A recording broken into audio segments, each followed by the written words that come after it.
Hi guys, welcome to Subhas Movie Reviews YouTube review channel. Here is the non-spoiler review of the film Transfer Trimurtulu, Telugu movie review and rating acted by Vadde Naveen, రాశి Singh and other actors etcetera. Already మా ఇంటి బంగారం and save the tigers అనే review ఇచ్చాను. కింద డిస్క్రిప్షన్లో link ఉంది, కామెంట్స్లో కూడా లింక్ ఉంది, క్లిక్ చేసి చూడండి.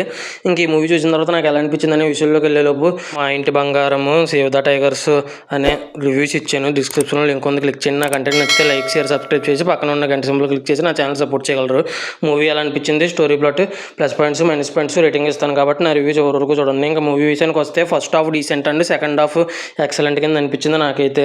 ఇంకా plus points, minus points rating గురించి క్లియర్గా మాట్లాడుకుందాము. ప్లస్ పాయింట్స్ విషయానికి కనుక వస్తే వడ్డే నవీన్ గారు చాలా రోజుల తర్వాత చేశారు యాక్టింగ్, చాలా బాగా చేశారు, ఏమాత్రం యాక్టింగ్ తగ్గలేదు. ఇంకా మంచి పవర్ఫుల్ కానిస్టేబుల్ రోల్లో చేశారు, బాగా అనిపించింది. ఇంకా రాశి సింగ్ గారు, హీరోయిన్ గారు ప్రసన్నవదనం మూవీలో సుహాస్ గారికి జోడీగా వేసిన యాక్టర్, వైఫ్ క్యారెక్టర్లో ఉన్న తక్కువసేపు అయినా కూడా బాగా చేశారు యాక్టింగ్. వచ్చేసి శిల్పా తులస్కర్ అని ఒక యాక్టర్ విలన్ కింద చేశారు. ఈవిడ హిందీ సీరియల్స్ అండ్ సినిమాల్లో వేశారు, చూస్తే గూగుల్లో చెక్ చేస్తే. ఈవిడ కూడా చాలా అంటే చాలా బాగా చూపించారు లేడీ విలనిజంని.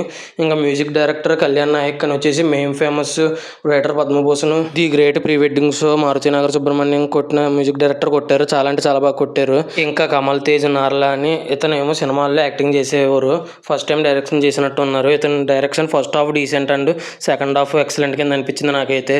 ఇంకా హీరోయిన్ మధ్య అంటే వైఫ్ అండ్ హస్బెండ్ రోల్స్లో చాలా అంటే చాలా బాగా సెట్ అయ్యారు, కెమిస్ట్రీ బాగుంది. హీరోయిన్ ఉన్న తక్కువ సేపు అయినా కూడా మంచి రోల్ ఇచ్చినట్టు అనిపించింది నాకైతే. ఇంకా ఈ మూవీ మైనస్ పాయింట్స్ విషయానికి కనుక వస్తే సినిమా వచ్చేసి ఫస్ట్ హాఫ్ చాలా అంటే చాలా స్లోగా ఉంది, సెకండ్ హాఫ్ స్పీడ్గా వెళ్ళిపోయినట్టు అనిపించింది. ఫస్ట్ నుంచి లాస్ట్ వరకు రొటీన్ స్టోరీ, ఇవి మాత్రం మైనస్ పాయింట్స్ అనిపించినాయి నాకైతే. ఇంకా ఫైనల్గా రేటింగ్ వచ్చేసి 4.5 అవుట్ ఆఫ్ రేటింగ్ అయితే ఇవ్వచ్చు అనిపించింది నాకైతే. ఇంకా ఈ మూవీ ఎంతమంది చూసుంటే మీకు ఎలా అనిపించింది, మీరు ఎంత రేటింగ్ ఇస్తారనేది కింద కామెంట్ చేయండి. మా ఇంటి బంగారం, save the tigers season 3 reviews కూడా ఇచ్చాను, ఆల్రెడీ డిస్క్రిప్షన్లో ఉంది అండ్ కామెంట్స్లో కూడా ఉంది, చెక్ చేయండి. Thanks for watching. Jai Hind, signing off, bye bye.